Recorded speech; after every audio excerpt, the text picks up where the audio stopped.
नीलचक्र जहाँ जगन्नाथ मंदिर शीर्ष स्थान स्थित जार रहस्य समस्त को आचंबित करए। आपण जानी आश्चर्य हेबे सूर्य किरण अनुसार नीलचक्र रंग सूर्योदय मध्याह्न एवं सूर्यास्त समय भिन्न भिन्न होता है। सो फ्रेंड्स यही भिडियो जानिबा नीलचक्र विषय किछि अद्भुत रहस्य। ए चक्र को भगवान विष्णु सबुठारु शक्तिशाली अस्त्र मध्य कहा जाइथाए, जहाकु भगवान जगन्नाथ मंदिर भितर सुदर्शन चक्र नाम पूजा करा जाइथाए। आपण जानी आश्चर्य हेबे ए नीलचक्र पाई ही जगन्नाथ मंदिर उपरे उड़ाजहाज उड़ी न थाए, कारण यह अष्ट धातु द्वारा निर्मित जहाँ वायरलेस संचार को अवरुद्ध करथाए। एइथिपाई उड़ाजहाज उड़ी न थाए।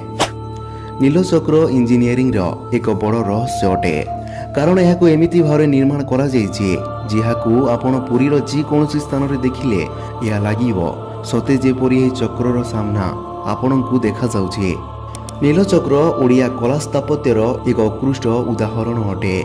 दिनर जेकोसी समय मध्य एही चक्रर छाया होई न थाए कि आज पर्यंत एही चक्र धूली किंबा कलंकी लागी नाही। आपण जानि आश्चर्य हेबे जगन्नाथ मंदिर प्रथम नीलचक्र नष्ट हो जाइथिला एवं अनेक थर यार पुनः निर्माण करा जाइथिला। 1594 मसीह रामचंद्र देवों द्वारा यार पुनः निर्माण करा जाइथिला। पुणी 1751 मसीह पुणी थरे यार पुनः निर्माण करा जाइथिला। नीलचक्र 8टी धातु द्वारा निर्मित यथा सुना, तंबा, लुहा, टीण, सीसा, जस्ता, पारा एवं रूपा को निर्मित। यार उच्चता हेउची 3.5 मीटर एवं ओजन हेउची 2200 किलोग्राम।